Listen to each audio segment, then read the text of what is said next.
kemarin beberapa hari yang lalu tentang perbedaan pemahaman, Ustaz, supaya kita lebih bijaksana, kita tidak merasa benar sendiri dan juga menghargai perbedaan dalam pemahaman.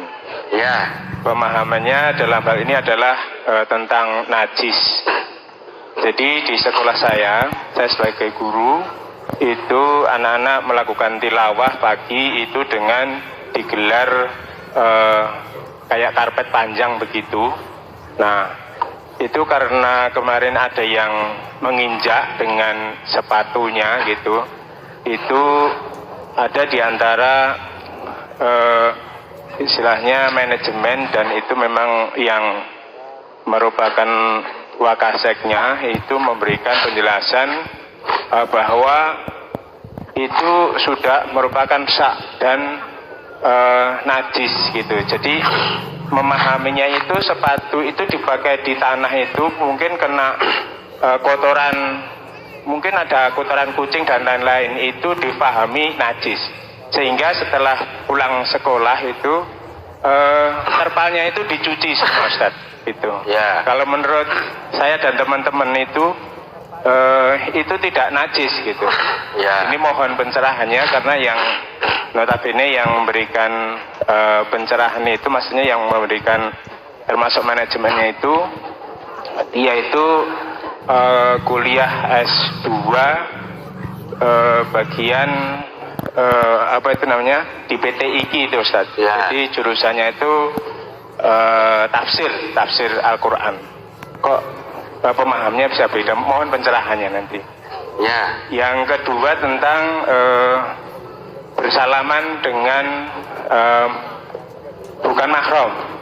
Itu kalau menurut saya itu wala taqrabu zina itu memang sudah hak, sudah benar. Ya. Dan itu memang tidak ada keraguan di dalamnya, la raiba fi. Nah, saya juga mengaturkan ke dia juga ada hadisnya yang kalau bersatuan dengan perempuan lain dan bukan mahramnya itu lebih baik ditusuk dengan jarum besi. Nah, seperti itu. Ya. Dan mereka juga sebenarnya paham juga, tapi alasan mereka itu nggak apa-apa karena itu merupakan apa itu namanya perbedaan. Jadi Perbedaan gimana? khilafiyah, Kak, maksudnya karena tinggi ilmunya sudah dipelajari menurut Setinggi apa? Sundul langit gitu. maksudnya S2 di tadi Ustaz yang Masih enak es teh no? ya. Ini mohon pencerahannya. Saya masih karena kan ini terjadi pada menimpa guru kami juga. Itu ada yang memang kita sudah bertahun-tahun tidak bersalaman Ustaz dengan yang perempuan laki itu, karena kan anak SMA itu sudah balik Ustaz, sudah pada haid, maka tidak salaman. Dan ini terjadi ada non muslim itu yang memang karena belum paham itu malah menjustis gurunya itu sombong gitu. Ya kalau salaman itu tidak mau salaman itu karena menjaga syar'i itu ya, itu tidak termasuk sombong. Maka manajemen langsung menyampaikan ke yang berkenaan dengan guru-guru non Islamnya itu suruh menyampaikan itu bukan kesombongan. Nah, itu nggak masalah seperti itu ya. Yang saya ini kan mohon pencerahan kenapa orang yang kuliah di akademisi kok pemahamannya kok dengan Quran kok bisa lain. Ini mohon pencerahan. Terima kasih. Assalamualaikum warahmatullahi wabarakatuh. Waalaikumsalam warahmatullahi. Sebentar, saya tanya panjenengan dulu. Tadi karpetnya sudah dicuci? Kemarin setelah sudah dicuci, Ustaz. Ya alhamdulillah, tambah resik.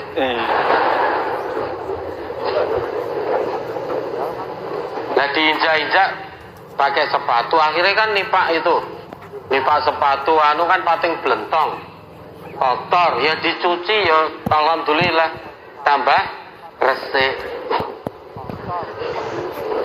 Dicucinya karena sebab kotor, bukan sebab terkena najis. Kecuali kalau tadi ada anak-anak yang sedang alaqah terus ngompol di situ, lah itu najis. Tapi kalau hanya terinjak sepatu yang menginjak tanah, terkena kotoran kucing ini itu tidak najis tapi kotor. Namun demikian, kalau memang cara menghilangkan kotoran yang menempel di karpet harus dengan dicuci, itu lebih bagus. Toh karpet yang banyak debunya aku ya marahi mengi nek nggo sujud. Kan debunya lembut-lembut itu. Ya tetap kusnudon. Bisa jadi karpet itu wis 2 tahun ra dikumbah. Apalagi ditambah ada bekas sepatu pating telembong di mana-mana. Wah iki disawang ya serapenak ya ora resik, maka dicuci sekalian. Tapi ewadene yang melatar belakangi pencucian karpet tadi, Fulan tadi mengatakan karena najis ya, jenengan mengatakan tidak najis karena kotor. Ya sudah, saling menghargai, saling menghormati. Tidak saling memaksakan kehendak.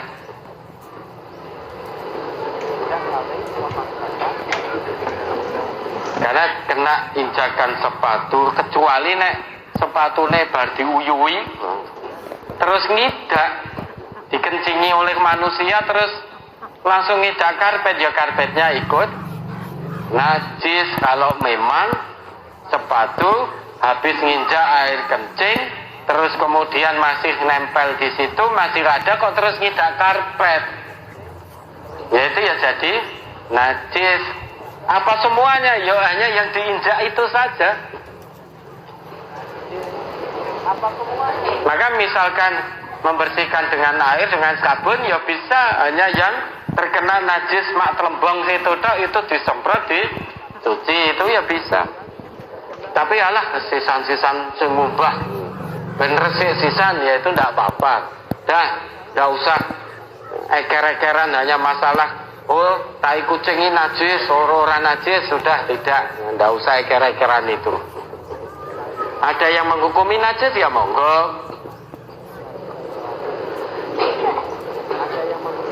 Ada kita meyakini itu satu kotoran, ya sudahlah, kita saling menghargai. Tapi masa iya sesuatu yang kotor, misal baju jenengan terkena tai kucing ngono, masa jenengan arep salat nganggo kuwi sadurunge diresiki? Karena itu kotor maka dibersihkan. Wong jenengan ngedepak bupati wae nggak berani kok memakai baju yang cetha melo-melo bau tai kucing. Tapi kalau tanpa sengaja kemudian terinjak dan sepatunya injakannya hanya meninggalkan bekas saja, bekasnya itu divakum bisa hilang, ya sudah, itu tidak najis. Artinya hanya kotor, kotorannya sudah dibersihkan dengan vakum tadi, sudah selesai. Itu yang pertama. Terus yang kedua, apa ini? Bersalaman dengan bukan mahram. Ini khilafiyah, ini bukan khilafiyah. Kenapa? Karena ada hadis sharih tegas jelas dari Nabi. An Ma'qil ibni Yasar qala. Dari Ma'qil bin Yasar dia berkata, qala Rasulullah sallallahu alaihi wasallam. Rasulullah sallallahu alaihi wasallam bersabda, la ayyuta'ana fi ra'si ahadikum bi mikhyatin min hadidin khairul lahu min ayyamassam ra'atan la tahillu lahu. Ditikam salah seorang di kepala di antara kalian dengan jarum besi, khairul lahu, lebih baik baginya, min ayyamassam ra'atan la tahillu lahu, daripada dia menyentuh seorang wanita yang tidak halal bagi dirinya. Sehingga salah seorang di antara kita ditikam kepalanya dengan jarum besi makbles begitu, itu lebih baik daripada siksaan yang akan dia terima kelak di hadapan Allah saat di dunia dia hobi dan sengaja menyentuh wanita yang tidak halal baginya. Mungkin jawaban tadi itu karena sebetulnya kalau mau jujur, saya pekewuh tidak salaman. Bukan karena asas utamanya ini khilafiyah, bukan. Kalau mau jujur mungkin akan menjawab saya pekewuh. Engkau tidak dikatakan sok suci, sok ini, sok itu.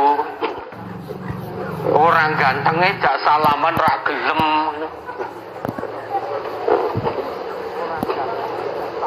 Justru dengan kita tidak bersalaman dengan wanita yang bukan mahram, itu berarti kita menjaga kehormatan wanita tersebut, tidak asal disentuh. Itu justru Islam mengajarkan kepada kita ora plak-plak, ojo plak-plak kepada seorang wanita yang bukan mahram. Berarti Islam mengajarkan pada kita menjaga kesucian kehormatan seorang wanita. Nek jenengan plak-plak salaman ngene, kehormatan kesucian seorang wanita sudah tidak terjaga. Lo kabeh iso menyentuh kok, menyentuh telapak tangannya, bisa merasakan sentuhan itu kok. Maka bahasa Nabi memakai min ayyamassa, bukan pakai lamasa, tapi min ayyamassa, bukan min ayyal misa. Nah, karena lamasa itu ya bersentuhan sampai taraf muasyarah zaujiyah. Tapi masa itu sentuhan ringan. Sentuhan ringan. Sebetulnya penjelasan ini agak detail, tapi saya teringat ibu-ibu yang dulu usul itu loh, biar tidak vulgar-vulgar gitu loh. Di sini massa itu sentuhan ringan. Sentuhan ringan itu bisa jadi sentuhan yang tidak menimbulkan nafsu. Itu sentuhan ringan yang bisa jadi tidak menimbulkan nafsu. Bahasanya kan min ayyamassa. Massa itu sentuhan ringan yang tidak menimbulkan hawa nafsu. Masing-masing. Sementara ada orang yang salaman, alah wong ora nafsu rapopo. Bukan masalah nafsu dan tidak nafsu. Kamu sudah menyentuh seorang perempuan yang bukan mahrammu. Meski kamu salaman tanpa nafsu, bukan itu poinnya. Tetapi poinnya kamu telah melanggar larangan Rasulullah. Poinnya itu. Padahal Rasulullah juga pesan pada kita, wa idza amartukum bi amrin fa'tu minhum mastata'tum. Dan jika aku perintahkan pada kalian, tunaikan sesuatu yang aku perintahkan itu semaksimalnya. Wa idza nahaitukum anhu fastanibuh. Dan jika aku melarang kalian akan sesuatu, semaksimalnya jauhi. Nabi kita melarang kita bersentuhan dengan sengaja laki perempuan yang bukan mahram. Ya sudah, semaksimalnya jangan dilakukan. Poinnya bukan masalah dengan nafsu atau tidak dengan nafsu. Kalau kita salaman dengan wanita yang bukan mahram kita, poin utamanya berarti kita telah melakukan pelanggaran ketetapan dari Rasulullah. Ya sudah, nanti ditanggung sendiri akibatnya di hadapan Allah. Kalau masih punya hobi suka plak-plak salaman dengan wanita atau laki-laki yang bukan mahramnya. Kalau menurutnya tidak dosa, ya monggo saja. Nanti akan dibuktikan kalau sudah sampai di hadapan Allah. Nah, kita harus berusaha menjadi mukmin yang kayis, mukmin yang cerdas. Salah satunya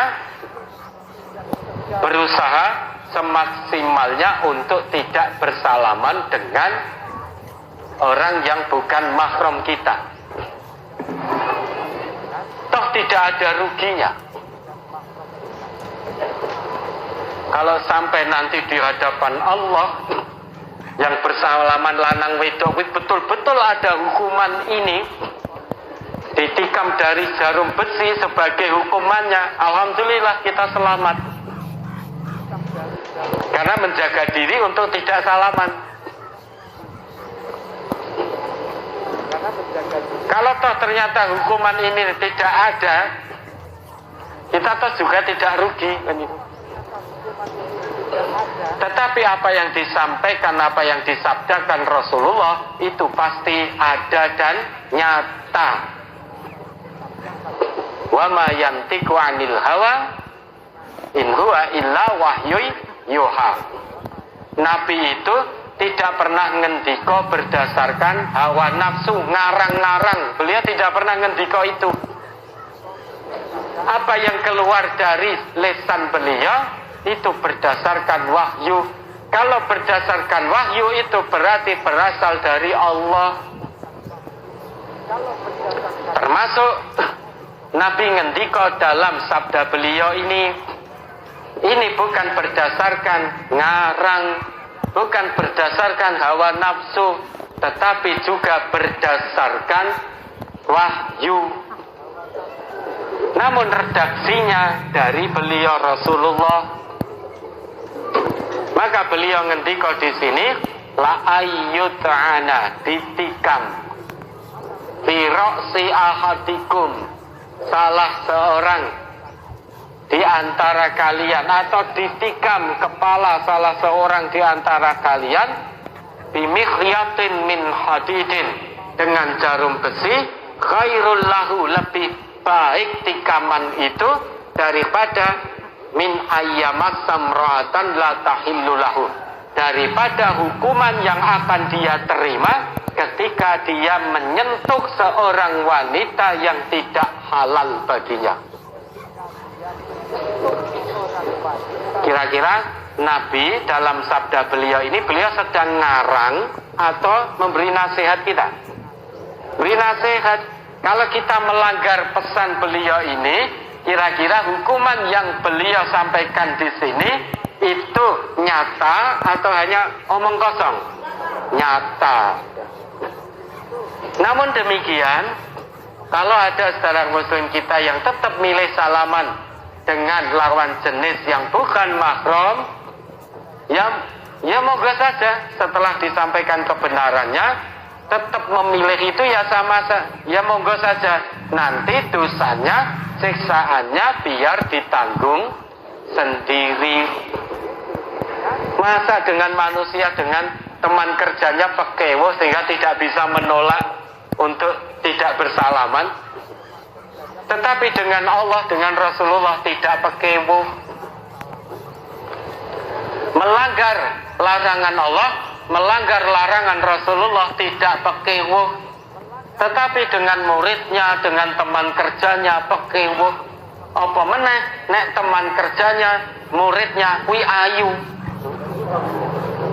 mau menolak ora mung pekewo, eman-eman iki.